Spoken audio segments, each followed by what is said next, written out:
Hello guys, welcome back to my channel. Welcome to finance market. Guys, इस video के अंदर Vodafone idea limited के बारे में बात करेंगे हम लोग। और यहाँ पे बेसिकली एक खबर है। उस खबर को आपको जानना है। जानने के बाद आपको दुखी नहीं होना है, होपलेस नहीं होना है, होपफुल रहना है और हिम्मत रखनी है।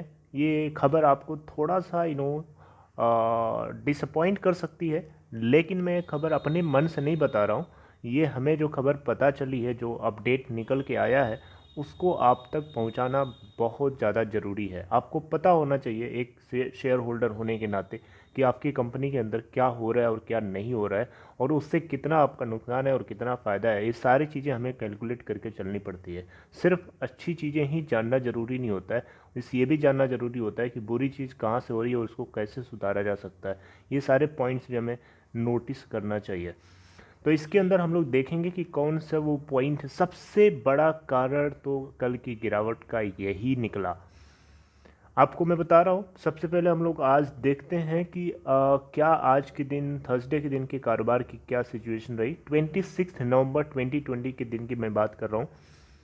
9.70 की प्रीवियस क्लोजिंग के बाद 9.70 पे ही ओपन हुआ एंड देन 9.60 का लो बनाता है, और आज 10.00 का हाई भी बनाता है।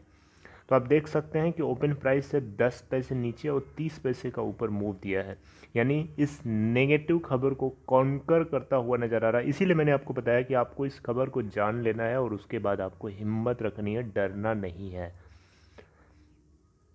टोटल आज वॉल्यूम ट्रेड होता है 27 करोड़ 33 लाख 22,035। 9.95 की क्लोजिंग देता है एनएससी के ऊपर, तकरीबन 2.58% ऊपर, और बीएससी के ऊपर 9.95 की यहाँ पे भी क्लोजिंग है, लगभग 2.37 ऊपर, और 8 करोड़ 25 लाख 43,688 क्वान्टिटीज़ यहाँ पे ट्रेड करी गई।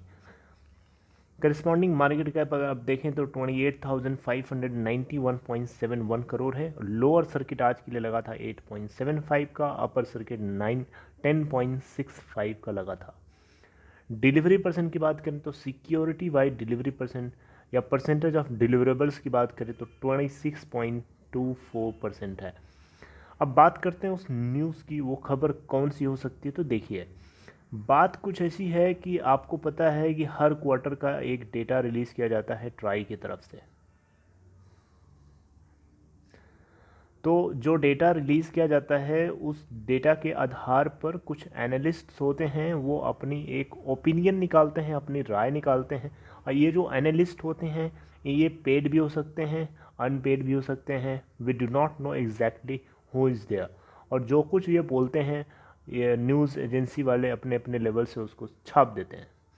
तो यहाँ पे भी कुछ न्यूज़ आ रही है। इकोनॉमिक टाइम्स की रिपोर्ट के अकॉर्डिंग मैं आपको बता पा रहा हूँ। बात कुछ ऐसी है कि यहाँ पे हुआ ये है कि ट्राई का जो डेटा रिलीज़ किया गया, उसके आधार पे कुछ, जैसे कि एक्सिस कैपिटल हो गया, ठीक है, एम के ग्लोबल एक्सपर्ट्स हो गए, ये सब लोगों ने अपने अपने लेवल से इसको एनालिसिस किया और इसके ऊपर जो बातें बताई है, ध्यान से सुनिए। यहाँ पे हुआ क्या है कि Q2 के अंदर वोडा आइडिया ने अपने आरएमएस यानी रेवेन्यू मार्केट शेयर को लूज किया है। यहाँ पे भारती एयरटेल और रिलायंस जियो को फ़ायदा हुआ है। रेवेन्यू मार्केट शेयर को हम शॉर्ट में आरएमएस भी बोलते हैं। वोडा आइडिया के लिए 22 बेसिस पॉइंट यानी 22 बीपीएस डाउन स्लिप हो गया, और जो एग्जैक्ट इसकी वैल्यू है 22.6% निकल के आ रही है Q2 यानी सितंबर 2020, फिजिकल ईयर 2021 के सितंबर क्वार्टर में, यानी सितंबर 2020। एनालिस्ट का कहना है कि ऐसा इसीलिए हुआ है क्योंकि वोडा आइडिया ने comparatively lower network related spending करी है इन कंपेयर टू राइवल्स यानी जियो एंड एयरटेल। अब यहाँ पे ध्यान से देखिएगा, इन्होंने बात बोली है कि इन्होंने lower network related expense spending करी है यहाँ पे। तो ये बात मेरे दिमाग से पचती नहीं है भाई साहब कि लोअर नेटवर्क स्पेंडिंग तो इस कंपनी ने नहीं करी है। इसने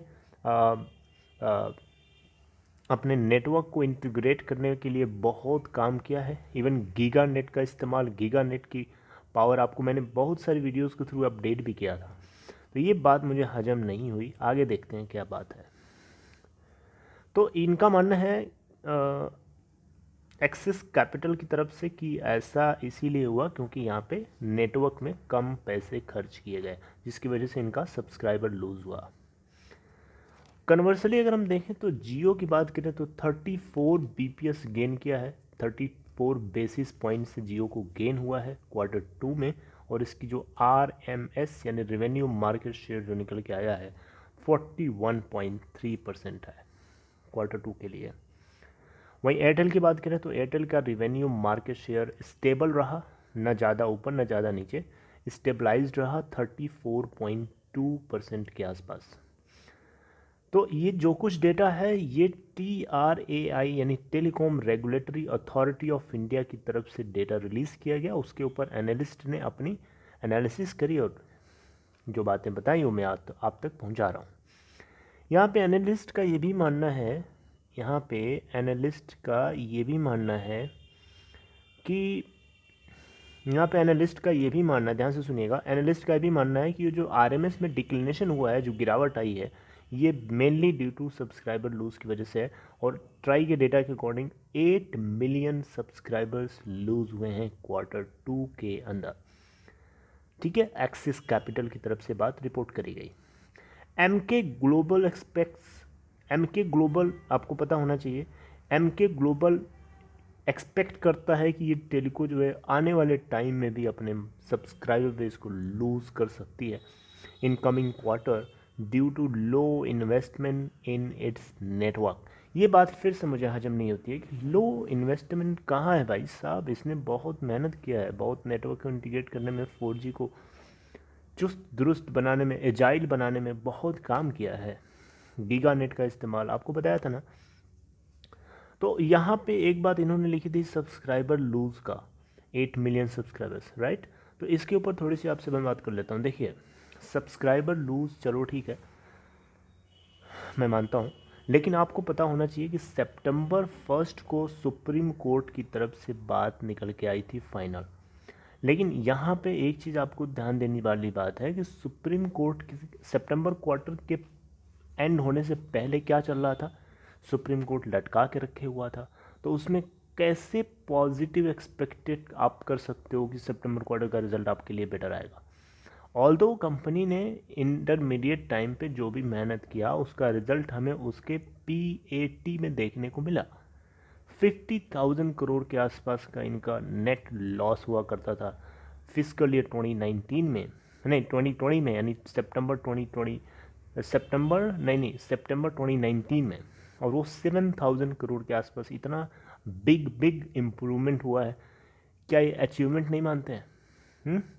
तो सितंबर 2020 के बाद का डेटा अगर आप देखोगे तो मुझे नहीं लगता कि इतना सब्सक्राइबर लूज जिस हिसाब से दिखा रहे हैं, एक फियर क्रिएट कर रहे हैं लोगों के अंदर, ताकि इस कंपनी को ज़्यादा से ज़्यादा लोग अनसब्सक्राइब करें और जियो की तरफ मूव करें। ये भी एक चाल हो सकती है। एनालिस्ट पेड भी हो सकते हैं, अनपेड भी हो सकते हैं, ये हमें और आपको ऐसे नहीं पता चलता है। Alright guys, so this is all. I hope you liked this analysis. If you liked it, please give a thumbs up to this video to encourage me. And if you are new to finance market, hit the subscribe button. And also, if you are interested to open Demat account or trading account, follow the link given in description box of this video to open your account in Upstox. It's very simple platform and it provides you a better brokerage, convenient brokerage charge, and you do not have to suffer any problem, although everywhere you can call anytime to its support team. It helps you very well. Okay guys, see you next time, next video. Till then, take care.